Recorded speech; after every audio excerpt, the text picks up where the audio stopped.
atención porque yo soy de los que creen que Satanás habla a los creyentes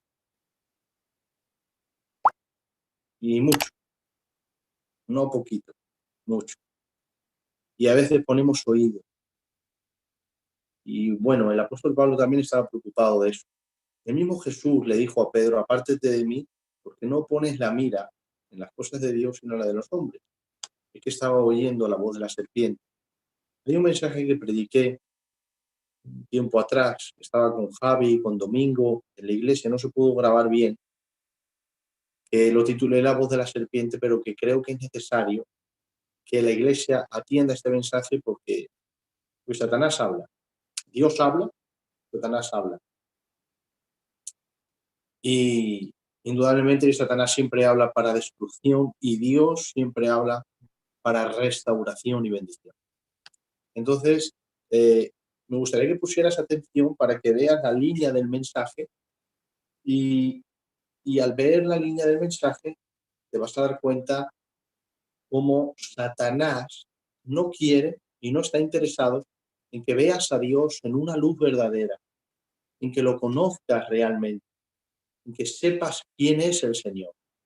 Sobre todo que no lo conozcas a través de la palabra. Entonces vamos a ir a Génesis 3 y versículo 1. Y yo quiero que te centres en una frase que le dijo la serpiente a Eva. Lo primero que le dijo es, con que Dios os ha dicho. ¿Te das cuenta? Con que Dios os ha dicho. Estaba atacando la declaración divina, con que Dios os ha dicho. Ya estaba atacando la palabra del Señor, con que Dios le ha dicho. ¿Por qué estaba tan interesado él en atacar la palabra del Señor? La Biblia dice en Romanos que todo lo escrito, Romanos capítulo 10, todo lo escrito está escrito para nuestra enseñanza. O sea, la historia que Dios le contó a Moisés para que él escribiera acerca del hecho verdadero de que la serpiente habló con Adán y Eva y los engañó, no está ahí por estar, está ahí para enseñarnos. Lo primero que veo es que Satanás, por medio de la serpiente, ataca. Tú date cuenta, es que si nos tomamos en serio, empezando por mí, si nos tomamos en serio la palabra del Señor, lo primero que vemos en la Biblia, aparte de la creación amorosa de Dios, es a la serpiente, que es el enemigo de Dios, atacando a Dios. ¿Y cómo lo hace? Dice, con que Dios os ha dicho. Estaba atacando la palabra. No empezó negando, porque es muy listo Satanás. No te lo comas de ojo. Sabe mucho más que tú, mucho más que yo. Solamente, ya déjate por creación. Aparte de que él fue creado como un ángel, déjate de creación. Solamente por experiencia, por tiempo y por largura de años. Solamente por eso ya no tenemos nada que hacer. Menos mal que el Espíritu Santo, alguien más, precisamente el creador, el que creó a aquel ángel, el que le dio la sabiduría a aquel ángel, está con nosotros. Si no fuera por el Espíritu Santo, caeríamos ante las artimañas de Satanás segundo tras segundo. Pero aún así, Dios nos quiere proteger a través de su palabra. Esto no es automático, no es magia. Dios no pone un velo mágico. Dios ya ha dicho cómo Él quiere que tú no seas engañado. Y precisamente Dios te guarda a través de lo que Satanás ataca, la palabra. ¿Y por qué Satanás ataca la palabra? Porque él sabe que el medio que Dios ha dispuesto para preservar su verdad y guardar a su pueblo es su palabra. Satanás sabe que esto no es mágico, por eso ataca la palabra. Si tú crees que es mágico, eso no lo cree ni Satanás. Él sabe que esto es un proceso formal de Dios, creado por Dios. Voy a guardar a mi pueblo a través de mi palabra. Y yo quiero que mi pueblo me conozca a través de mi palabra. Pero Satanás viene a atacar la palabra. y viene a confundir el carácter de Dios en ti. Quiere confundir la imagen de Dios en tu corazón para que veas a Dios en una luz que no es verdadera. Por eso no empezó negando, claro, porque si viene negando, si él te empieza a negar a ti cosas que Dios ha dicho, tú te vas a dar cuenta que es Satanás. Pero no empezó negando, sino trayendo una insinuación maliciosa con que Dios os ha dicho que no comáis de ningún árbol. Estaba insinuando y como Eva prestó oído, terminó negando. No, Dios sabe que no moriréis, os está mintiendo el Señor. ¿Te das cuenta? Empezó insinuando y terminó negando. Y tú le permites al diablo que él te hable y que tú le haces caso, no empezará de frente. Es muy inteligente Satanás para venir de frente. Él muerde como un león, pero se acerca como una serpiente. Atención a esta frase, él muerde como un león, pero para llegar a morderte tiene que estar cerca de ti y antes de acercarte no viene como un león, viene sigilosamente como una serpiente. Y cuando ya está cerca de ti, entonces abre su boca como un león y te muerde. Pero él tiene que acercarse y se acerca como una serpiente. Por eso se acercó como una serpiente y vaya mordisco que le pegó a Eva. Porque empezó insinuando la palabra del Señor y terminó negando. Lo que estaba haciendo era difamando el carácter de Dios. Eva miraba el árbol y había un mandamiento precioso de Dios. No comas de él. No comas de ninguno, no, eso no. No comas solamente de uno. Había más de parte de Dios cosas positivas que negativas. De hecho, negativas había una. Lo positivo era todo el universo para Adán y Eva. Pero lo hizo ver al contrario. Es como que ellos estuvieran reprimidos y no podían tomar del único árbol que era bello y hermoso. Y no era así porque la Biblia dice que todo lo que Dios hizo era bello y hermoso y era perfecto. O sea, no solo el árbol era bonito, todos los árboles eran bonitos. Todos los árboles mostraban la excelencia y la belleza del Creador. Y hizo ver como que era lo único que le faltaba. El árbol. Empezó insinuando y terminó negando. Entonces Eva ya miró el árbol, pero no lo vio a la luz del mandamiento divino, a la luz de la verdad de Dios, a la luz del amor del Creador, sino que lo vio a la luz de un dictador que quería su mal y que estaba ocultando cosas a Eva. Y yo creo que Satanás puede hacer eso con un creyente. Tú puedes creer lo que tú quieras. Yo ya estoy acostumbrado a las peleas de debates y aquí cada uno cree lo que le da la gana. Tú puedes creer lo que tú quieras. Y yo también, respétame. Yo creo que muchos creyentes confundidos acerca del carácter de Dios no conocen bien al Señor. Esto no significa que no vayan a ser salvos, pero sí van a tener ciertos problemas en su vida de santificación, porque se van a frustrar con un Dios imaginario, que no viene de la Escritura, sino de su imaginación. ¿Por qué Satanás quería atacar la palabra del Señor? Pues muy fácil, la palabra de alguien representa a alguien.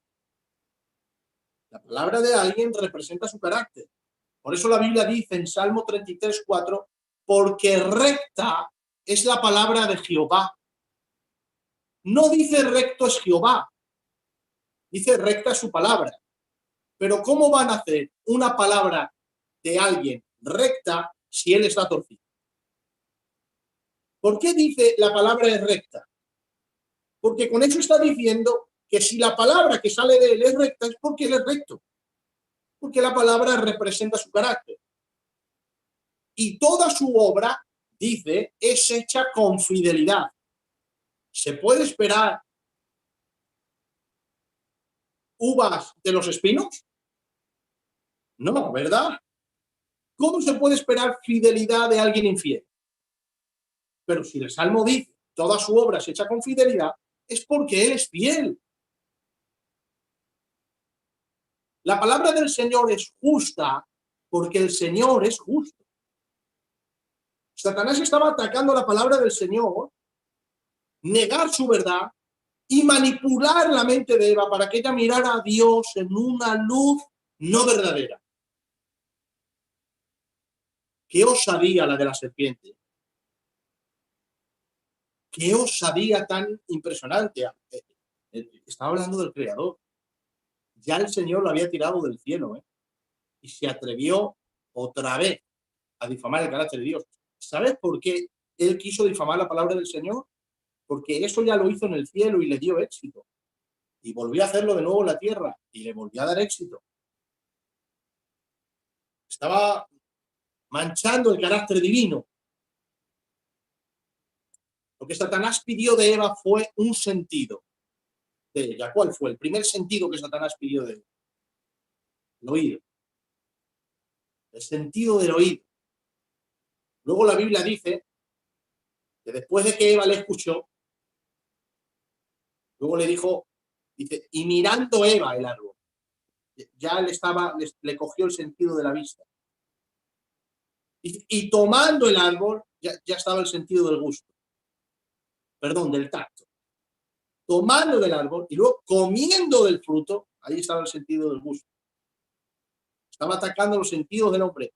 Por eso la Biblia dice, el autor de los Hebreos, que el que bebe leche es inexperto en la palabra, pero el que come carne ha ejercitado los sentidos en el discernimiento del bien y del mal. Podríamos decir de lo falso y lo verdadero.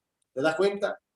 Un creyente, por muchos años que lleve, ya puede tener más años que Moisés, haber estado cuando Moisés y Séfora se pidieron, y él allí en el pedido de Séfora. Más años que nadie en el Señor. Me da igual. Si no conoce a Dios a través de su palabra y en una vida de oración, sus sentidos van a ser engañados por el enemigo del cristianismo. Por eso verás que Dios en la palabra siempre está diciendo eso. Está diciendo esto. Si oyes mi voz, escucha mi voz. El que tenga oídos para oír, decía Jesús, oiga, pidiendo el sentido del oído. Así que la fe, Romanos 17, es por el oír y el oír por la palabra de Dios. ¿Sabes? Lo que hizo era malinterpretar el carácter de Dios, difamarlo. Hay un dicho judío que dice, cuando una difamación no es creída completamente, es creída a la mitad. Es decir, en el momento que tú quieras manchar a alguien, habrás hecho una obra muy mala y Dios te destruirá si no te arrepientes, si no eres del Señor, Dios te destruirá. Pero habrás hecho algo muy malo, porque por mucho que se le quiera limpiar a esa persona, ya se queda algo ahí. Cuando una difamación no es creída completamente, es creída a la mitad, y eso es lo que hizo Satanás. Ya empezó a transgiversar el carácter de Dios con Eva y ya Eva ya empezó a dudar. Entonces, el peligro de no oír la palabra, el peligro de no oír la palabra, el peligro de no oír a tus pastores cuando te enseñan con la Biblia, a tus líderes, cuando te hablan con la palabra del Señor. Y te estoy hablando acerca de la verdad de Dios, no de un tema de la vida, porque la experiencia acompaña a un hombre de Dios y eso se respeta y nos quitamos el sombrero para la experiencia y las cicatrices de un hombre de Dios. Estamos hablando entre lo falso y lo verdadero acerca del carácter divino. No poner oído a la palabra del Señor. En cambio, poner oído a la insinuación del enemigo es un peligro para tu vida espiritual y para mi vida espiritual. Porque te vas a hacer una imagen de Dios que no es. Un Dios resentido, un Dios frustrado, un Dios que no es soberano, un Dios que ha muerto porque, bueno, le mataron, un Dios que no es poderoso. Incluso tú mismo te vas a contradecir en cosas de Dios porque no tienes nada definido de Él. Y Dios desea que su pueblo le conozca. El Dios de la Biblia es un Dios que desea ser conocido. Desea ser conocido por su pueblo. Y te voy a decir otra cosa que creo. Tú crees lo que tú quieras. Esto es lo que creo yo. No solo es ir a la Biblia, sino luego vivir una vida de oración, porque si llenas tu mente de Biblia, pero eso no lo procesas en oración, se quedará como información. Eso será lo más peligroso del mundo. Tener información de Dios y un corazón vacío de Dios es lo más peligroso del mundo, porque al no tenerlo en el corazón haces todo lo contrario de la información. Es muy peligroso. Estoy hablando de una vida rendida a la verdad de Dios, en humildad, en oración, queriendo experimentar a Dios. Para mí, cristianismo son experiencias. Sin experiencias no hay cristianismo. Experiencias con Dios. El nuevo nacimiento es una experiencia con Dios. Y no poner oído a la palabra del Señor, a la verdad de lo que la Biblia dice acerca de Dios, es estar en un peligro tremendo. ¿Por qué Dios no te concede lo que te concede? A veces lo entenderás, otras veces lo malinterpretarás, estarás expuesto al engaño de Satanás. ¿Por qué murió Cristo? Hermanos, es tan bonito saber por qué murió Cristo. Conocer los 4 pilares de la doctrina de la cruz: expiación, justificación, reconciliación y adopción. Eso te llena del alma. Cuando a mí me hablan de expiación, mi mente se va al recinto del templo, el sacrificio. Cuando me hablan de propiciación, de justificación, mi mente se va al tribunal y me veo allí culpable y de pronto inocente. Soy inocente. ¿Por qué? Por el recinto del templo, porque mientras yo estaba en el tribunal, el Cordero se fue al templo a ser sacrificado. Y su sacrificio que expió mis pecados ahora me declara no solo perdonado, sino inocente ante el tribunal. Entonces, del recinto del templo, hermanos, me voy al tribunal y allí estoy libre y perdonado. Y cuando me hablan de adopción, entonces del recinto del templo me voy al tribunal y del tribunal me voy al hogar. He estado reconciliado, soy adoptado por el Padre y ahora el culpable que soy yo es un niño pequeño en la mano de un Padre que me ha perdonado por el sacrificio de su Hijo unigénito, el mayor, y estoy en el hogar junto a la leña, disfrutando del fuego y escuchando parábolas, historias de mi buen Padre Creador.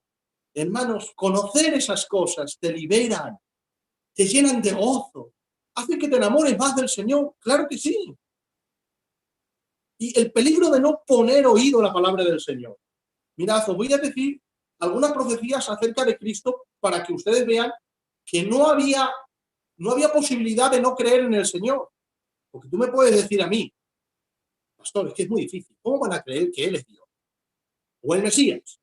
Es como que ahora viene un chiflao y dice, yo soy Dios. ¿Quién le cree? Nadie, yo tampoco. Pero si nosotros somos el pueblo del Señor, tenemos escrituras y esperamos al Mesías y en Él se cumple todo lo que está en la escritura, ¿por qué no creerlo? Mirad todo lo que se cumplió en Cristo, que los judíos lo habían profetizado. Mirad, número 1. Se profetizó que iba a nacer en Belén. Miqueas 5:2. ¿Dónde nació? En Belén. Segundo, se profetizó que iba a nacer de una virgen. Isaías 7:14. Nació de una virgen. Tercero, que sería anunciado por una estrella cuando naciera. Números 24:17. ¿Os acordáis los magos que fueron ni más ni menos que al rey de aquel tiempo decirle, su estrella hemos visto? Se profetizó que cuando naciera iba a haber una masacre de niños. Jeremías 41. ¿No mató Herodes a todos los niños donde nació él? Se profetizó que sería llamado a salir de Egipto. Oseas 11:1. ¿No tuvo que irse a Egipto y luego volvió y se quedó en Nazaret? Se profetizó del poder de su predicación. Isaías 9, del 1 al 2, Isaías 61, del 1 al 4. ¿Qué pasaba cuando Cristo predicaba? Si le fueron a coger una vez y se fueron los alguaciles diciendo, no hay hombre que ha hablado como este. ¿Y cuáles eran las palabras de todos los judíos? Este habla con autoridad y no como los escribas. ¿Y qué dice el libro de Marcos? Que con su palabra sanaba a los enfermos y echaba fuera demonios, con su palabra.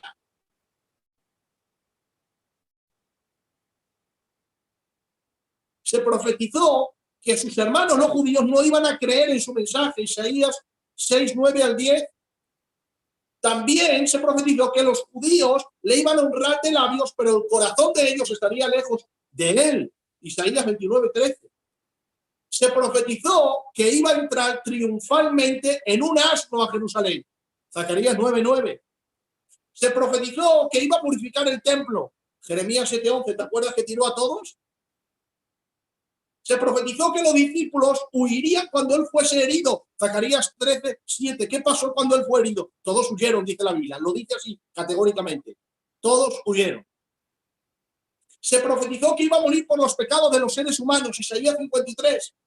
El que dijo que iba allí a expiar el pecado de su pueblo. Se profetizó las palabras exactas de Cristo en la cruz.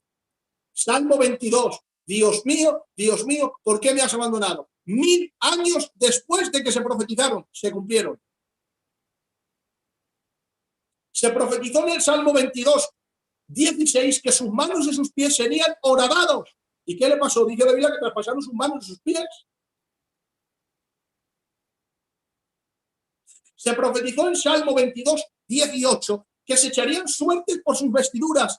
¿Qué estaban haciendo los aguaciles al pie de la cruz? Se echaban suerte por la túnica de un solo tejido porque no podían romperlo. Dice la Biblia que se la jugaron las suertes. Pero hermanos, que estaba en blanco y en botella. En el Salmo 22, versículo 14, se profetizó que agua saldría de su costado.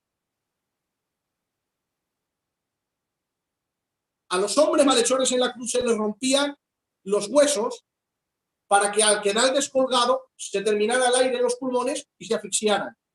Él, como ya estaba muerto, no le rompieron los huesos, pero sí el costado, según el Salmo 14, perdón. En Isaías 56 se profetizó que sus enemigos escupirían su rostro. También se profetizó las palabras exactas 1000 años antes en el capítulo 22 y versículo 8. Salvó a otros, que se salve a sí mismo, decían los enemigos. Esa misma palabra dijeron en la cruz. En Éxodo 12:46 se profetizó que ningún hueso suyo sería quebrado. ¿Qué es lo que ocurrió? Lo que acabo de decir, que no rompieron sus huesos porque ya había muerto. Y dice el evangelista, para que se cumpliese la escritura, ningún hueso suyo fue quebrado.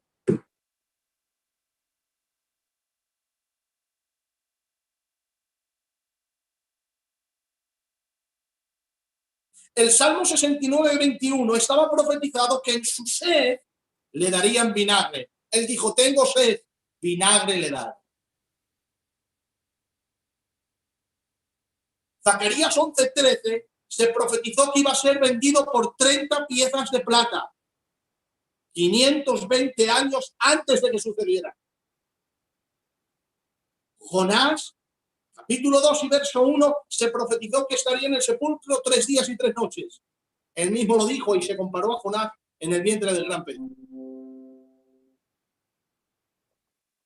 En Isaías 53:9 se profetizó que iba a ser enterrado por los ricos. ¿Quién le enterró? José de Arimatea, un hombre rico. En el Salmo 16, versículo 10, se profetizó que iba a resucitar. Lo han buscado por cielo, tierra y mar y no han encontrado. Han encontrado a Tutankamón, 4000 o 5000 años muerto. A Jesús no, porque él no está en la tumba. Él resucitó, está vivo.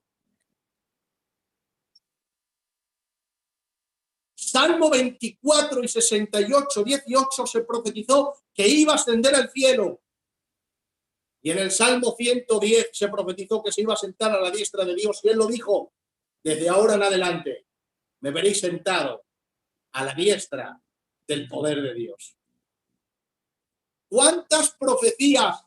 Te he hablado solamente de 26, pero hay más de 300 que se cumplieron en Cristo. ¿Y cómo no le creyeron? ¿Cómo dice Juan 1:1? A los suyos vino y los suyos no le recibieron. ¿Cómo es posible? Si se estaba cumpliendo la palabra milimétricamente en él. cada paso, cada palabra, cada gesto, no solo de parte suya, de parte de sus enemigos, los gestos de sus enemigos, la traición de Judas, el beso de Judas, todo estaba profetizado, coordinado, ordenado, decretado por Dios su Padre. ¿Y cómo a los suyos vino y los suyos no lo recibieron? ¿Por qué? Claro, porque si yo te digo, claro, es que decía que era Dios, ¿quién le va a creer? Sí, pero si el pueblo del Señor está esperando al Mesías y en él se cumplen 26, te acabo de decir, hay más de 300. Entonces ya la cosa cambia, ¿verdad? Ya nuestra perspectiva ya ha cambiado. Ah, tú dices, ¿es verdad? ¿Y por qué no lo recibieron? Mira por qué. Lucas 24:13. Jesús resucita. Y dice la Biblia que se pone a andar con dos discípulos que están hablando acerca de todo lo que ha acontecido. El Señor ha muerto y tal. Pero resulta que como el Señor se apareció a las mujeres habían dicho, hemos visto al Señor resucitar. Como en aquel tiempo no se tomaba en serio el testimonio de una mujer, pues ellos seguían incrédulos. No, eso es mentira. El Señor murió y murió. Iban hablando. Y Cristo se pone a su lado, vestido de otra manera. Y le dice Jesús, ¿qué estáis hablando? Dice, ¿eres el único forastero en Jerusalén que no sabe lo que ha acontecido en estos días? Hermano, lo que aconteció no fue la muerte de una persona normal. Se enteró todo el mundo. De hecho, ellos se sorprendieron. ¿Eres tú el único forastero que no sabe lo que ha acontecido en Jerusalén? Se enteró todo el mundo. Es que Jesús era famoso, muy famoso. Y Jesús dice, ¿el qué? Ellos dicen, de Jesús Nazareno, varón aprobado por Dios con señales, prodigios y milagros, porque Dios estaba con él. Los judíos le entregaron a los romanos le crucificaron. Él dijo que iba a resucitar y unas mujeres nuestras nos han dicho que lo han visto. Pero nosotros no hemos visto nada, hablando de los hombres. Y ahora dice el verso 13 del 24 de Lucas.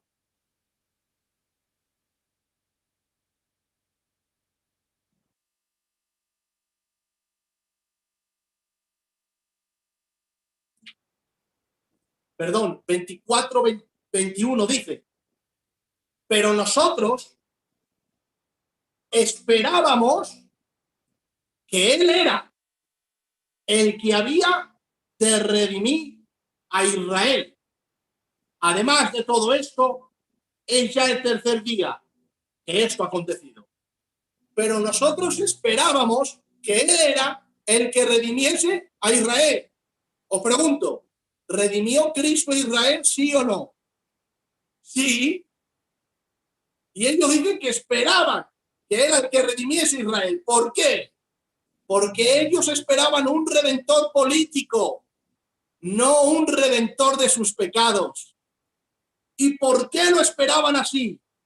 Lo esperaban así porque aunque la Biblia hablaba de un Cristo que sufría, ellos escucharon la voz de la serpiente, omitieron las profecías de la primera venida y abrazaron las profecías de la segunda. Si te das cuenta, Satanás les permitió abrazar la palabra, pero no entera, sino una parte. Porque abrazando una parte, la otra no la abrazas y hay confusión mucho más en tu vida que si no abrazaras ninguna de las dos. Porque abrazando una, esperas cosas que no van a ocurrir hasta que no abraces la otra. Y eso te frustrará con Dios y te llenará de rabia contra el Creador. Y eso es lo que le pasó a los judíos. Esperaban al león, no al cordero. Esperaban al Salvador en un caballo blanco, no en un asno. Esperaban al político, no al hombre de Dios. Esperaban al que matara a los enemigos, no al que sanaba a los enfermos. Esperaba que al centurión le quitara la cabeza con una espada, no que sanara a su criado. A la sirofenicia, despedirla y mandarla lejos, no sanar a su hija. Ellos esperaban el reino, no la cruz, la corona de oro y no la corona de espinas.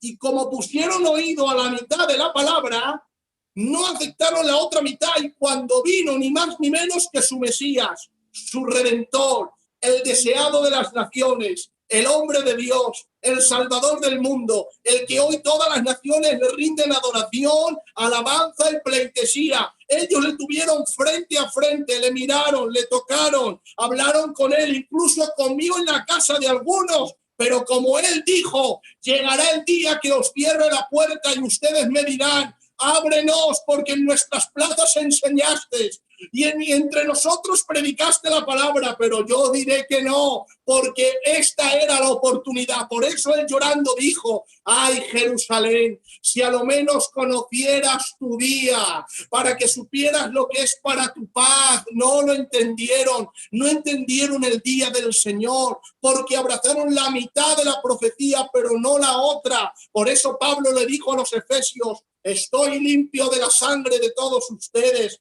No he rehusado en enseñaros todo el consejo de Dios. No he enseñado la mitad, ni un cuarto, he enseñado todo el consejo. Y el Salmo 119 dice, la suma de tu palabra es verdad. Hay gente que tacha un versículo y coge otro y lo cierra porque no te conviene. Yo he visto a personas que por no querer perdonar han ido a la Biblia al encontrar lo que ellos querían encontrar para no hacerlo, pero no existe eso. No puedes hacer eso, tienes que ir a la Biblia, cogerla en serio, leerla y creer lo que allí está escrito. Y de esta manera conocerás al Dios que se quiere revelar. Él quiere revelarse a tu vida. Él quiere que le conozcas profundamente como tu Dios, como tu Salvador, como tu Padre, como tu Redentor, como el que justificó tus pecados, el que te liberó de ellos, el que te redimió, el que te perdonó, el que te adoptó, el que te bendijo, el que te santificó, el que está preparando una morada en el cielo y aquel que te ha dicho, yo soy la puerta, dile a otros que sin mí no hay salvación.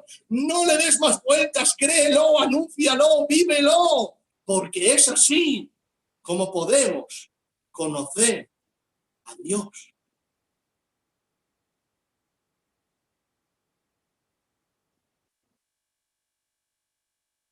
Ignoraron la primera venida y abrazaron la segunda. La segunda no ha venido todavía. La primera sí, vino hace 2000 años.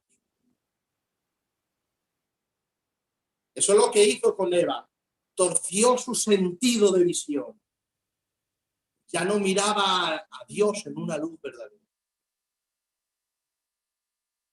Pablo, hombre de Dios, se dio cuenta de esta táctica. Él la escribió, lo mismo que estoy diciendo. Segunda de Corintios 11, 2, 4. Le dijo a los corintios, porque os celo con celo de Dios, pues os he desposado con un solo esposo, para presentaros como una virgen pura a Cristo. Estaba hablando de una mujer, tipificando a Eva. Pero ahora dice, pero temo, había un temor en el apóstol. No creo que ese temor fuera ficticio, no, era un temor verdadero. Pero temo que como la serpiente, ahí está, con su astucia, engañó a Eva, vuestros sentidos sean de alguna manera extraviados de la sincera fidelidad a Cristo. Y yo le digo, pero Pablo, ¿y cómo mis sentidos van a ser extraviados? ¿En qué sentido? ¿Por qué dices esto? Y ahora dice, porque si viene alguno predicando a otro Jesús, ¿has visto? Era lo mismo. Lo que pasó en el Edén, torciendo los sentidos de Eva hacia Jehová, y lo que estaba pasando en los Corintios, torciendo los sentidos de la esposa acerca del esposo, que es Cristo. Predicando a otro Jesús, que os hemos predicado, o si recibís otro espíritu del que habéis recibido, u otro evangelio. Jesús, espíritu y evangelio. Tres cosas que están casadas con la verdad de Dios. Espíritu Santo, el mensaje del evangelio, Jesucristo. Si recibís otro Jesús, otro espíritu y otro evangelio, del que habéis aceptado, para aquellos que dicen que eso de aceptar no está, aquí está la Biblia, bien lo toleráis.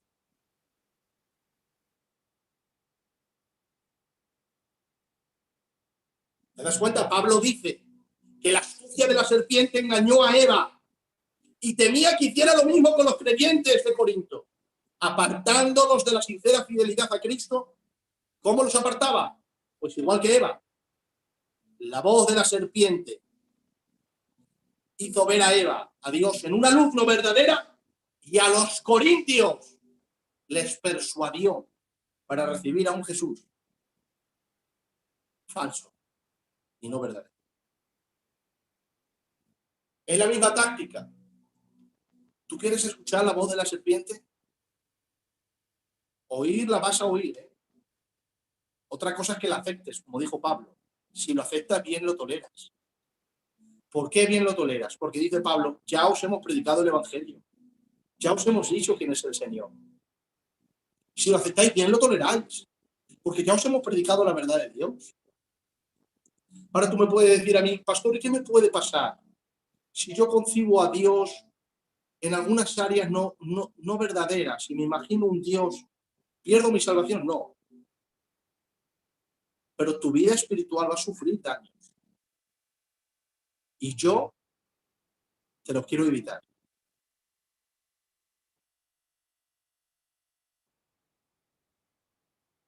Y con esto termino porque después de esto, no te quiero cansar, pero sí te quiero decir lo que puede pasar. Si no, no tendría sentido todo lo que he dicho.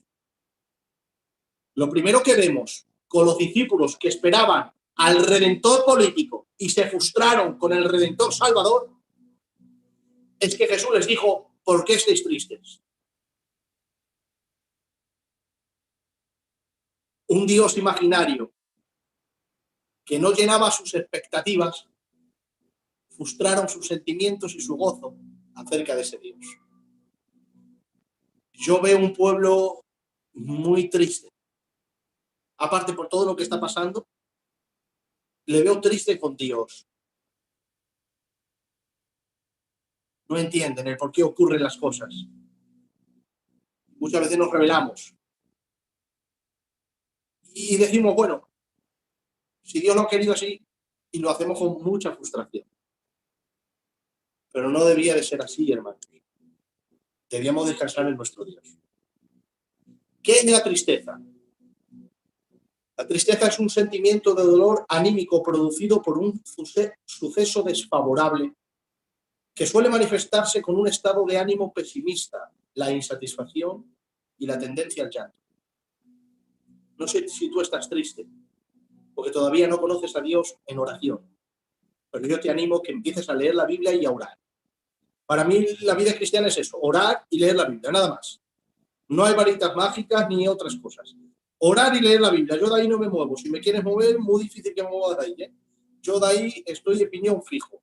Orar y leer la Biblia, de ahí no me muevo. Esto me lo han enseñado mis padres, mis ancianos, y de ahí no me muevo. Orar y leer la Biblia, orar y leer la Biblia.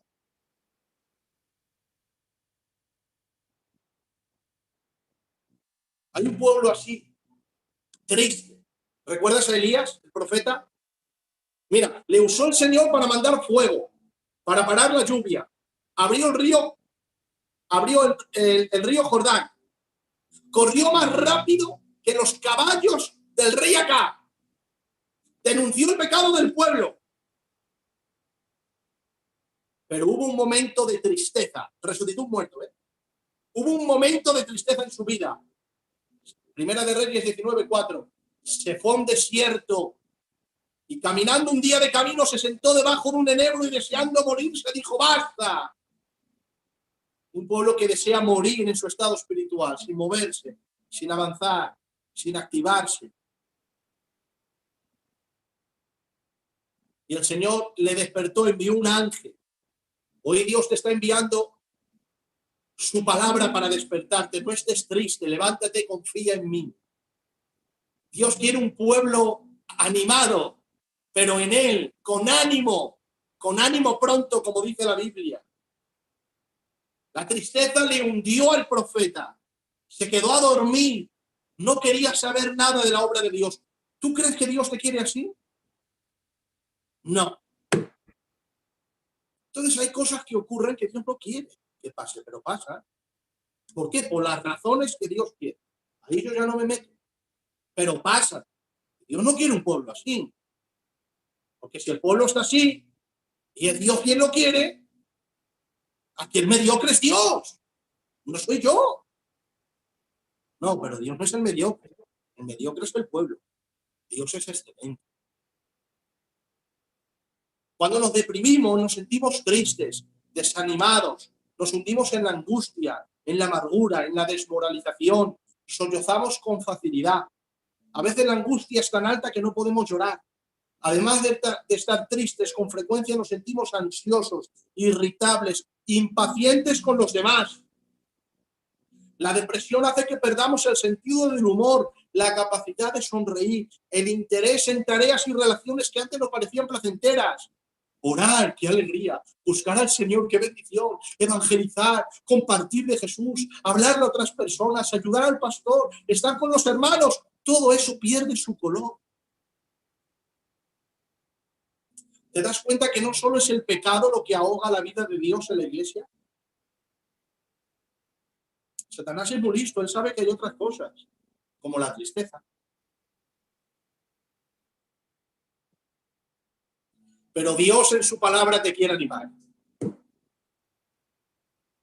Isaías 41:10 dice, no temas, porque yo estoy contigo. No desmayes, porque yo soy tu Dios, que te esfuerzo. Y mira lo que te dice ahora, siempre te ayudaré. Aleluya, Dios no miente. Siempre te ayudaré, siempre te sustentaré con la diestra de mi justicia. Salmo 46:1. Dios es nuestro amparo y fortaleza, nuestro pronto auxilio en las tribulaciones. Por tanto, mira qué animado estaba él y qué fe tenía él. Dice, por tanto, no temeremos, aunque la tierra sea removida. Ahora está siendo removida y hay mucho pueblo temeroso. Aunque la tierra sea removida y se traspasen los montes al corazón del mar, aunque bramen y se turben sus aguas y tiemblen los montes a causa de su braveza, no temeremos, el Señor es con nosotros. Mira lo que dice Isaías 40:28. Si te alegra la palabra del Señor, has visto, ya estamos conociendo una parte de Dios. Dios no quiere que estés triste. Solamente quiere que estés triste si te apartas de él, si pecas, si te sales de su propósito. Pero en él quiere que estés con gozo, que hagas la obra de Dios con gozo, que sufras con gozo, que prediques con gozo, que venga Satanás a atacarte, pero que no te quite el gozo, que los problemas van a estar, porque no hay evangelio sin problemas. Los problemas están, pero con gozo, porque estoy animado, Dios está conmigo, y aunque pase por las aguas, no me ahogaré, y si me ahogo es porque Dios quiere llevarme con él, quiere llevarme a un nivel más grande de gloria. ¿Y qué nivel más grande de gloria existe que estar con él? Ninguno. Todo lo que pase en mi vida, confío en Dios. Isaías 40:28. ¿No has sabido? ¿Has visto cómo apela a Dios al entendimiento? ¿No has oído? ¿Has visto cómo apela al oído? Que el Dios eterno es Jehová, el cual creó los confines de la tierra. Y mira cómo es tu Dios, mira cómo es mi Dios. No desfallece, ni se fatiga con cansancio. Su entendimiento no hay quien lo alcance. Él da fuerza al cansado. Si estás cansado, él te da fuerzas. Confía en él, ponte a orar, búscale. Él da esfuerzo al cansado y multiplica las fuerzas al que no tiene ningunas. Los muchachos se fatigan y se cansan, los jóvenes flaquean y caen, pero los que esperan a Jehová tendrán nuevas fuerzas, levantarán alas como las águilas, correrán y no se cansarán, caminarán y no se fatigarán, porque el Dios de Israel lo ha dicho. Deuteronomio 31:8. Y Jehová va delante de ti, él estará contigo, no te dejará ni te desamparará. No temas ni te intimides. Te puedo decir una docena de versos más acerca del ánimo de Dios para su pueblo, para que luego otros vayan diciendo que a Dios no le importa el estado anímico y de su pueblo. No, Dios le interesa. Porque ¿qué puede hacer un pueblo desalentado? Un siervo desalentado es inútil en la mano del Señor. Mira, Elías, yo creo que más que yo sí era. deseando morirse, y ya había visto Dios obrar, porque un siervo desalentado poco útil es para el Señor. Pero dice primera de Tesalonicenses 4:18, por tanto, alentaos unos a otros con estas palabras. Alentaos. ¿Con qué palabras? Con la venida del Señor. Hasta la doctrina está para alentarte. Así lo dice Pablo. La doctrina capilar del cristianismo. Venida de Cristo, resurrección, muertos resucitados, transformados, reencuentro, cielo, gloria. ¡Ay, qué bien, qué verdad! Esto va así. Pues bueno, pues con esto te animas, anímate, díselo a otros. Cristo viene, vamos a resucitar. Los que han partido se van a levantar, nosotros vamos a ser transformados. Hasta la doctrina está para animar al pueblo de Dios. Porque Dios sabe que un pueblo desalentado es poco útil en su mano. Y Satanás también lo sabe. Y si me eres un poquito sincero, cuando estás desalentado, ¿qué haces para el Señor?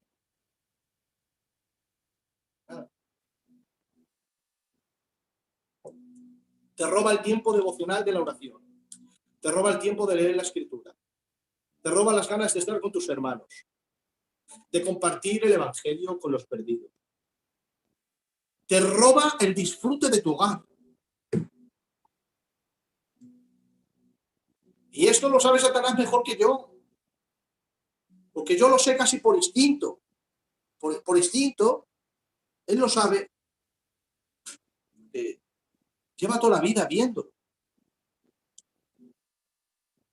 Dios quiere que confíes en Él y te animes y te levantes a trabajar con alegría para el Señor. La tristeza surgió por mirar a Dios con las lentes de la tradición enseñada, no por descubrir la verdad de Dios en las Escrituras acerca de Dios. Un pueblo, la tradición.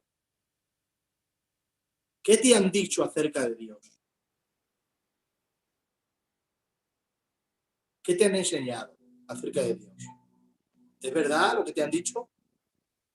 Tú siempre pon oído a tus pastores, a tus líderes, a tus padres, a tus ancianos, pero luego con humildad ves a la oración y miras la Biblia y cree lo que está en ella y confía en ese Dios, porque el Dios de la Biblia es un Dios confiable. Luego de estar tristes, la Biblia dice que no creyeron en la resurrección, estaban incrédulos. Claro, si me imagino de Dios algo que va a hacer que luego no lo hace porque no le conozco, me frustro con ese Dios y termino negando hasta lo que ha sucedido de verdad. La resurrección. ¿Has visto? Ellos en su mente tenían otro Dios diferente. No entendieron lo que Dios hacía y negaron lo que Dios hizo. Por eso hay un pueblo incrédulo, que ya no creen ni que las moscas vuelan. Porque se está imaginando un Dios que no es el verdadero. Porque es un Dios de acuerdo a sus sentimientos, a sus emociones, pero no un Dios nacido de la oración y de la escritura. ¿Sabe lo que hizo Jesús? Les regañó.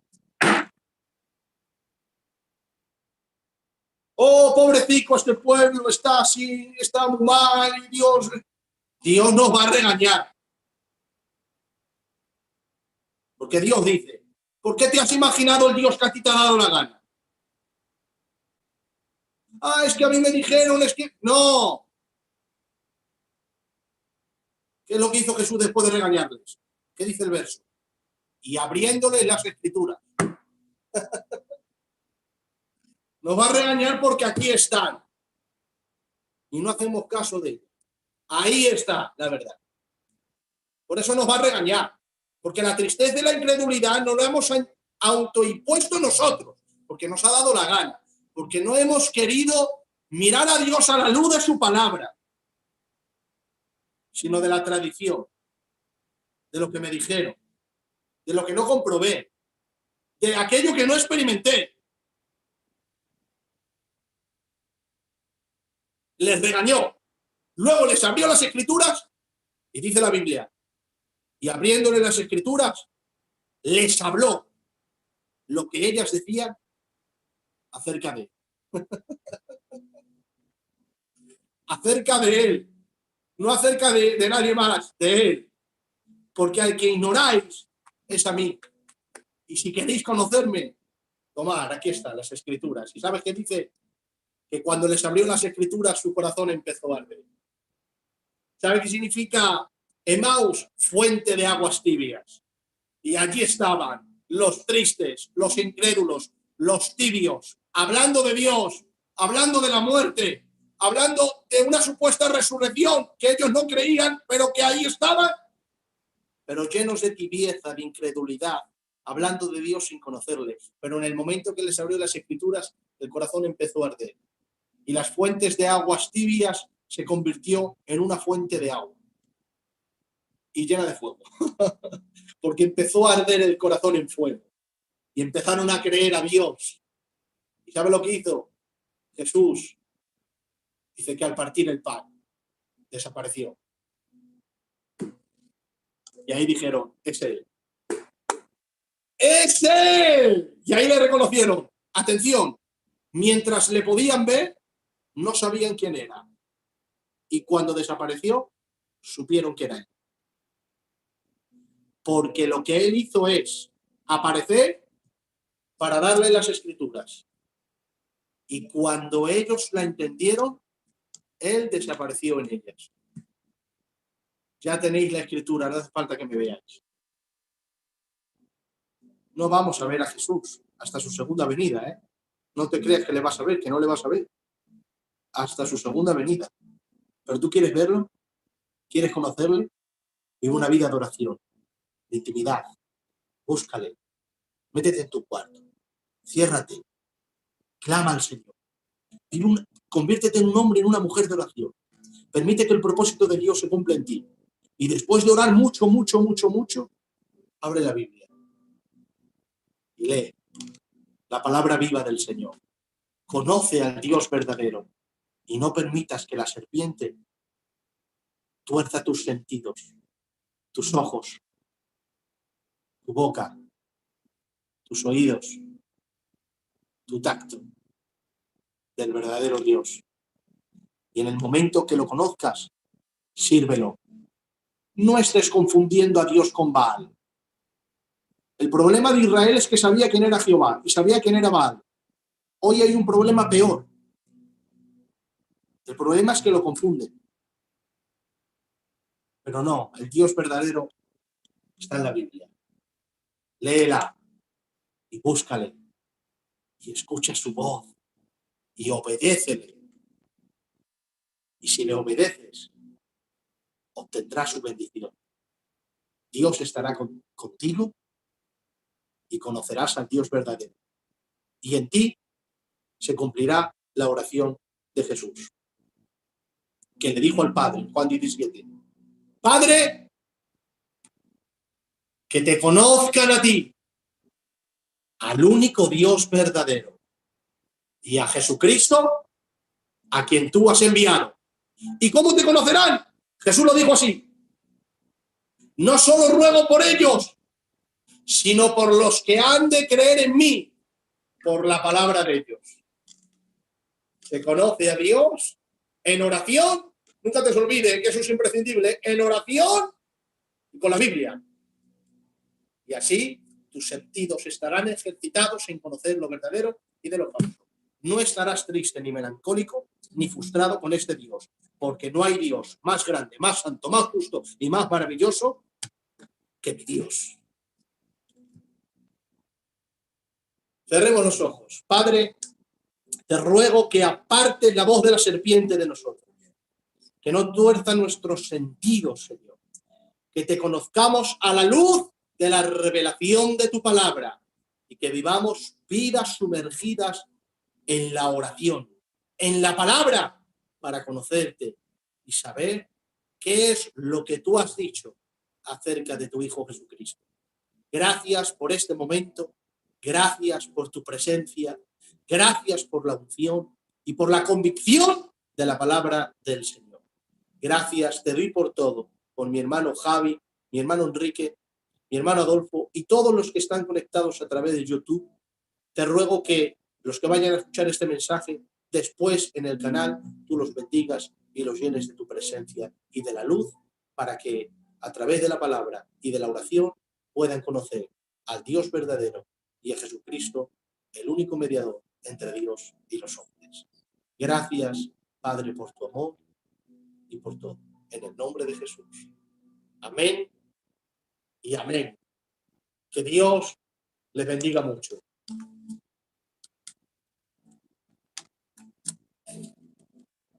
Bueno, pues vamos a dar gracias al Señor por este mensaje, por este culto, por esta bendición del Señor.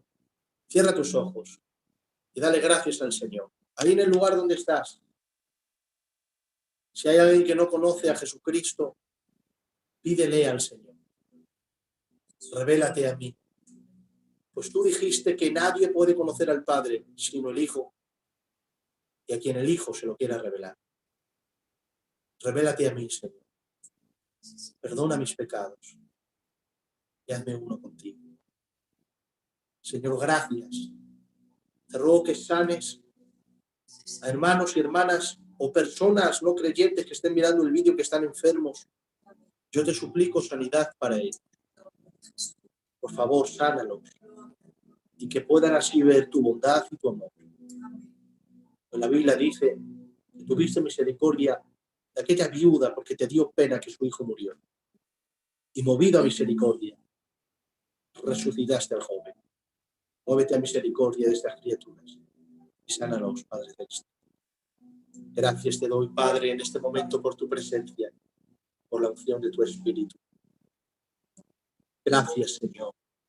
Bendice tu pueblo y ayúdame a mí el primero a ser un hombre de oración y de lectura bíblica, de conocerte y de experimentarte. Y que se cumpla en mí aquel salmo. Gustad, ahí está el sentido. Y ved, el sentido de la vista,